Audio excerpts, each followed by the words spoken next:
हमारे YouTube channel ग्रह गोचर में आपका स्वागत है। इस चैनल के माध्यम से हम सनातन धर्म और संस्कृति से जुड़ी महत्वपूर्ण जानकारियां आप तक पहुंचाते हैं, तो हमारे चैनल को सब्सक्राइब कीजिए और महत्वपूर्ण जानकारियों का आनंद उठाइए। भाद्रपद महीने के शुक्ल पक्ष की एकादशी को मनाए जाने वाला कर्मा पर्व भाई बहन के आपसी सद्भाव, स्नेह और प्रेम का प्रतीक है।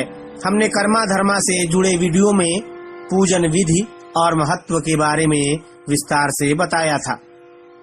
आज हम वो कथा सुनाएंगे जो पूजन के पश्चात सुनी जाती है, ताकि अगर आपको कोई योग्य और विद्वान कथावाचक नहीं मिल पाए तो आपका व्रत अधूरा नहीं रहे। तो चलिए शुरू करते हैं कर्मा एकादशी व्रत की कथा। कश्यप जी बोले, भाद्रपद मास के शुक्ल पक्ष में कर्मा एकादशी तिथि को केवल उपवास मात्र से स्त्रियां सब पापों से मुक्त हो जाया करती हैं। अपने कर्म तथा भ्राता के धर्म प्राप्ति के लिए झूर देव का स्थापन कर 16 प्रकार से पूजन करें। विश्वामित्र जी बोले, इस व्रत का एक वृतांत मैं सुनाता हूँ, आप लोग ध्यान देकर सुने। पहले सत्ययुग में द्विशर्मा नामक एक राजा थे। उनके 2 पुत्र थे। उनका नाम कर्म और धर्म था। कुछ समय बीतने के बाद द्विशर्मा स्वर्ग को प्राप्त किए और कर्म धर्म दोनों भाई घर का कार्य देखने लगे। धर्म की स्त्री सुंदर स्वभाव वाली तथा पातिव्रत्य धर्म का भलीभांति पालन करने वाली थी और कर्म की स्त्री कर्कशा तथा नित्य प्रति झगड़ा करने वाली थी। धर्म की स्त्री प्रत्येक वर्ष कर्मा एकादशी व्रत को करती थी और झूर देव का पूजन करने के बाद ऋतुफल उस रोज खाती थी। दूसरे दिन प्रातः काल नित्य कर्म से निवृत्त होकर दही और भात कर्मी के साग के साथ पारण करती थी।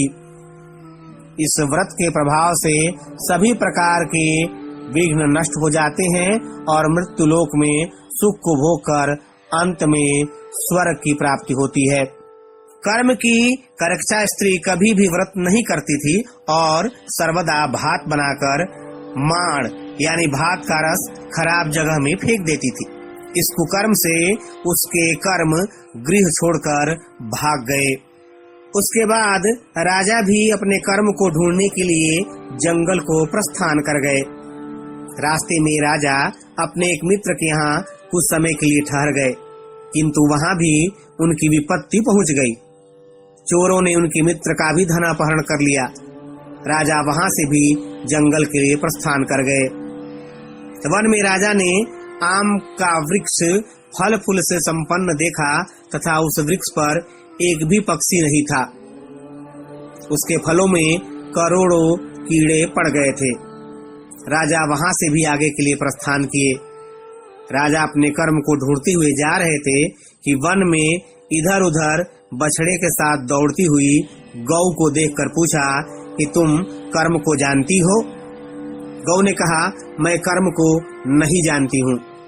राजा व्याकुल होकर अपने जीवन से निराश होकर तथा दीर्घ गर्म श्वास को छोड़कर यमुना के तट पर गिर पड़े।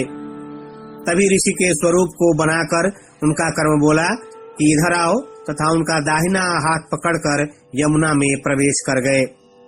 वहां जाकर राजा ने कहा, हमारे घर को छोड़कर मेरे कर्मदेव भाग गए हैं। इस कारण से मेरी संपूर्ण संपत्ति नष्ट हो गई है। यह सुनकर कर्मदेव राजा से बोले कि तुम घर जाकर भक्ति के साथ कर्मा एकादशी का व्रत करो। इस व्रत के प्रभाव से पापों से छूटकर तुम उत्तम सिद्धि को प्राप्त करोगे। पुत्र पौत्र के साथ तुम्हारे सभी मनोरथ पूर्ण होंगे। तुम घर जाकर कर्मा एकादशी व्रत तथा झूर का पूजन भक्ति के साथ करो। सब पापों से मुक्त होकर मरने के पश्चात तुम परम पद को प्राप्त करोगे। जो इस वृतांत को श्रवण करेगा तथा भाद्रपद मास में झूर देव का पूजन करेगा, वह इस मृत्युलोक में सब पापों से मुक्त होकर अंत में परम गति को प्राप्त करेगा। राजा ने ऋषि से पूछा, हे प्रभु, मैंने वन में जो गाय और वृक्ष देखे, वह वृक्ष कौन था और वह गाय कौन थी? ऋषि बोले, हे राजन, वह वृक्ष दूसरे जन्म का विद्वान पंडित था, किंतु शास्त्र में निपुण होकर भी विद्यार्थियों को विद्यादान नहीं करता था, इसी कारण से वह वृक्ष हुआ।